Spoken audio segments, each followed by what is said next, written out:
NTV. Welcome back and many thanks for staying with us right here in Morning at NTV. We are going to be talking about the new developments in the oil and gas training in Uganda, the availability of new internationally accredited courses at the Uganda Petroleum Institute, Chigumba and Chichwamba. We do know that 80% of government subsidy for the training program is already in the offing. But I do have Mr. Oscar Kahumuza, Muhumuza Kamukuku. He is the Deputy Registrar, Uganda Petroleum Institute, Chigumba. Very good morning, sir. Many thanks for joining us. Good morning, and thank you for having me this morning. Yeah. So what are some of the new accredited and international courses that you're dealing with at the Institute? Perhaps, if you may, if I could talk about the Institute. Please perhaps, do. Please do. Viewers out there Acquaint the do not know. viewers. Thank you very much. Uganda Petroleum Institute, Chigumba, is a public institution that is located in Chigumba. Right. And it was established as a presidential directive in 2009 to skill Ugandans in oil and gas courses. This was in anticipation of lots of new jobs in the industry, and so we didn't want to see an influx of foreigners just because we didn't have local skill. And so allow me also to talk about the project that has been running, which is the ARSDP, that's the Albertine Region Development, Sustainable Development Project, which supports not only Uganda Petroleum Institute Chigumba, but also UTC Kichwamba in Fort Portal.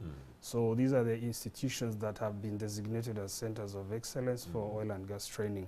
Now, having said that, what makes us unique in skilling Uganda, we have got a total of 7 courses. 5 of these are at Uganda Petroleum Institute and 3 at UTC Kichwamba. Those are 10. Those are, we have 5 and 2. There are 7. So 5 and 4. 4 at UTC and 5 at UPIC. That is 9. 9 courses. Yes, these have been internationally accredited. What do we mean by international accreditation? We have our local framework, but the oil and gas industry does recognize specific qualifications that are globally known. Yes. Some of these you probably have heard of: OPITO, City and Guilds, ECITB. So this is the language that they understand, and in order for us to be competitive, we had to bring these down and domesticate them. And so we have 5 programs at UPIC. We have electrical maintenance, mechanical maintenance, instrumentation. We have health and safety. We have upstream petroleum operations, downstream petroleum operations.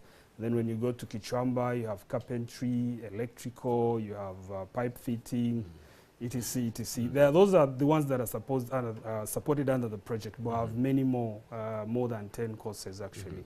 But I'm talking about those that are supported by the project. Yes, so these courses have been subsidized, as 80%. you mentioned earlier, 80% by the government of Uganda. The reason is What does that mean to the learner? The learner is that if you have seen prohibitive costs of training, because indeed compared to other usual training in UTCs, and it's really slightly more expensive. I see. And so we've advertised twice, and the response was a little bit, not only because of the cost, but because also the industry is not kicking off, and maybe a parent out there wonders why they should really invest and their students, and then eventually there is no industry. So the government has stepped in and subsidized up to 80% for the first cohort. And so we've been running adverts. Adverts closed, they closed today, but maybe someone out there did not have information and they are watching this show right now.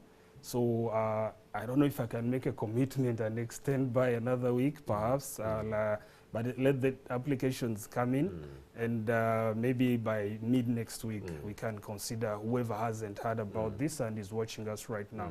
Yes. So there is a possibility of an extension, even though the deadline is making today. that commitment. Indeed. That is great, sir. That is great, sir, because yes. so many of the parents were grappling, and they were, you know, there was this uncertainty on the reopening of schools, but now that they do know what is actually happening, and you give them this extension, I'm sure they'll welcome it. But then we would like to know, you mentioned something about how these courses are expensive, and some parents might not know why they're spending too much on a sector that is not flagging off. Maybe we could explain to them the advantages of having the young people you know, get this knowledge from these training courses, and the advantages that will accrue from all this when development or oil exploration takes off in 2023. Okay, thank you very much.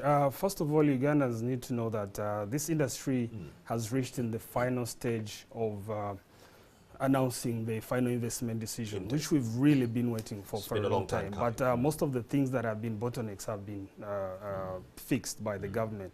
And so we should expect to start anytime soon. Now, having said that, there was a survey that was done quite a number of years ago, which projected more than 150,000 jobs in this industry. Some are direct, others are indirect, especially in the first construction phase. There are two phases. Then the production phase will be continuous over a longer period of time. Now, these opportunities span not only in direct oil and gas technical jobs, but also the other sectors, for example, the tourism sector. Actually, right now, let me not forget talk about the bursary again, the bursary scheme. Besides the subsidies that we are running right now, there is a bursary scheme that is going to train drivers, it's going to train oil and gas courses, and I think the tourism institution in Jinja is also doing some training in that regard.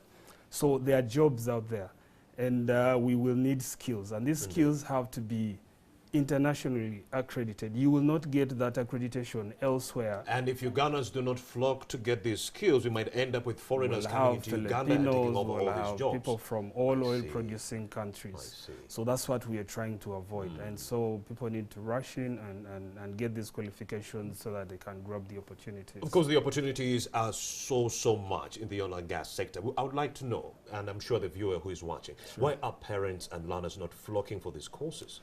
Generally, and under the ERSDP project, we also have a strategy to promote and create awareness. There's been a general low response to technical training, but that's changing. The paradigm is changing. You've had the president talk repeatedly about paying scientists more.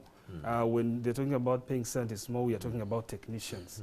And so, but we're trying also to tell Ugandans that vocational training is the only driver for our economy at the moment.